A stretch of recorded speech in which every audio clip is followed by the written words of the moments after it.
Hola, ¿cómo están? Bueno, hoy les quiero hablar un poco sobre algunas observaciones de mi práctica en las constelaciones familiares. A veces se observa que hay gente que llega a las constelaciones sin conocer mucho la técnica, la filosofía, y quizás piensa que hay algo mágico que sucede ahí que va a resolver por sí solo em, algo que yo no voy a incorporar en mi corazón, ¿no? Como si algo externo pasara, ¿no? Si el constelador hiciera alguna maniobra por la cual, independientemente de mí, de mi sentir, eso se va a resolver. Y sin embargo, lo que observamos es que para ir a una constelación y que esta constelación tenga un efecto en mí, es necesario poder ampliar la mirada, ¿no? Y para eso es preciso que podamos ser más compasivos, primero con nosotros mismos, para luego poder ser con los demás, ¿sí?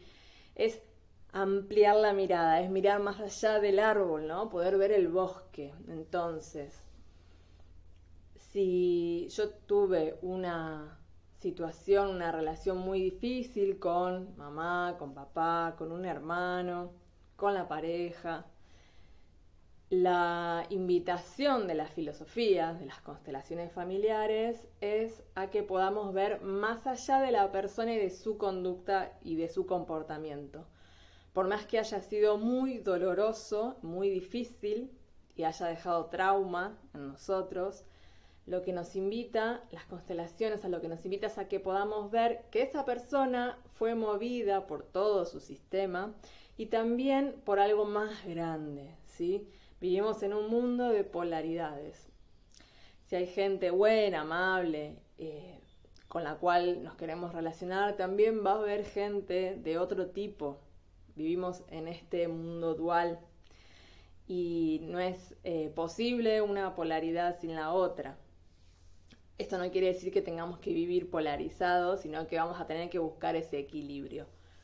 Pero sí comprender que, en primer lugar, todos nos equivocamos, todos tenemos nuestra sombra, nuestra parte difícil. Algunas personas la expresan sin filtro y de manera más directa. Y otras personas, bueno, tratamos de gestionar, ¿no? Y de repensar, de analizar, reflexionar. Igualmente siempre estamos de alguna manera haciendo algún daño que después cuando lo vemos empezamos a repararlo, pero sí es preciso entonces poder ver, entender, saber que la persona que nos hizo daño fue movida por situaciones no resueltas de su sistema familiar, ¿sí? Cuando en el sistema familiar hubo, por ejemplo, una situación donde hubo un perpetrador, víctimas, esta situación, si no fue resuelta, si no fue vista, amada, ¿no? Si esas víctimas no fueron honradas, no fueron vistas, sino que fueron olvidadas, o el perpetrador fue excluido, entonces va a haber síntomas que van a aparecer en los descendientes, ¿sí? Esto funciona así, ¿por qué? Porque hay 3 leyes sistémicas que van a estar influyendo, querramos o no, en todo sistema. Y en el sistema familiar, estas leyes tienen que ver con el equilibrio y la compensación, tienen que ver con el que todos pertenecen, con la pertenencia y con las jerarquías, ¿sí? Entonces, cuando hablamos de jerarquías, hablamos de que todos en el sistema tenemos un orden de llegada. Simple, tiene que ver con el momento de aparición en ese sistema familiar. Entonces, por eso es que, bueno, mamá y papá están antes que nosotros, y por más que nosotros de niños queríamos salvar a mamá y a papá, y quizás de adultos todavía queremos salvar a mamá y a papá, eso produce un desorden, porque yo ingresé después en el sistema familiar. Primero están mamá y papá, después estoy yo, y entonces a mí como hijo, como hija, debo honrar y respetar el orden de ellos y devolverles a ellos con amor lo que les pertenece a ellos. ¿Sí? Si lo quiero llevar yo en lugar de mamá y papá, si yo quiero hacerme cargo de esas situaciones que ellos no pudieron resolver, eso va a producir un desorden. Y eso también es lo que llamamos arrogancia en constelaciones familiares, ¿sí? Cuando los niños, ya adultos, seguimos queriendo salvar a mamá y a papá, sacarles esas situaciones incómodas, no permitiendo que ellos vivan su propio destino, que de todas maneras lo van a vivir, por más que nosotros hagamos locuras y dejemos nuestra vida en eso, igual el destino va a ser ese.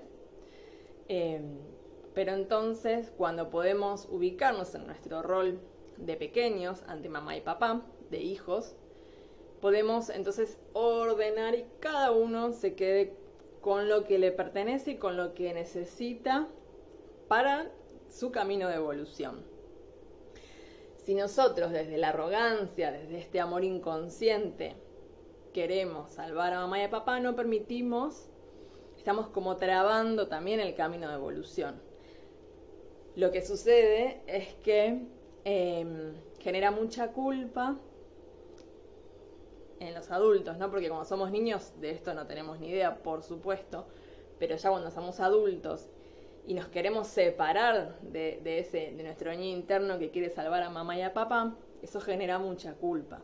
Entonces, si mamá y papá tienen una relación difícil y mamá viene y me cuenta a mí todos sus problemas, lo mal que le hace papá, lo que le hace sufrir, y yo estoy ahí como sosteniendo, ¿no? Muchas veces ocupando el lugar de papá, bueno, eso genera un desorden y va a generar síntomas en mí y en mamá y en papá, ¿sí? Probablemente papá me tenga celos, envidia porque yo estoy ocupando el lugar de él, y mi mamá no se haga cargo de su vida adulta y responsable y de su pareja, ¿sí? Y papá tampoco.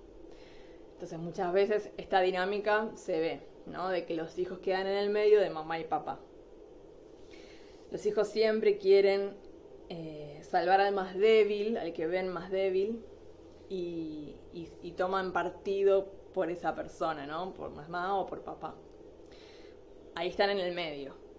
Y lo que tienen que hacer los hijos es correrse de la pareja. Una cosa es la pareja y otra cosa es mi relación como hija con mamá y con papá. La segunda ley sistémica tiene que ver entonces con la pertenencia. Todos pertenecen. Las víctimas, los excluidos, los perpetradores, todos pertenecen.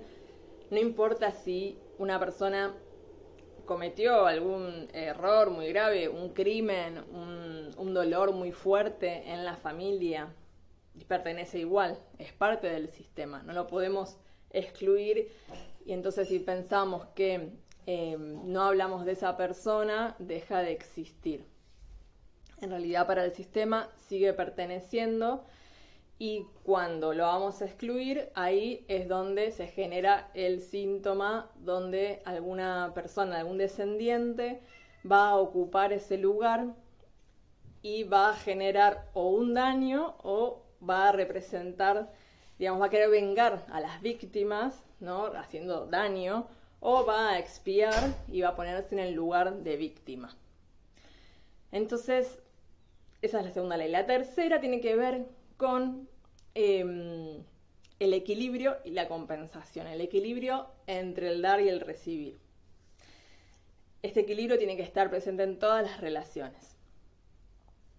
Muchas veces en la pareja o en las amistades o en el trabajo sucede que damos más de lo que recibimos, y eso genera un desgaste enorme, ¿sí? Empezamos a estresarnos, a sentirnos cansados, agotados emocionalmente, y muchas veces tiene que ver con esto, con el exceso de dar y con que no estamos recibiendo porque quizás no sabemos recibir o no sabemos pedir lo que necesitamos.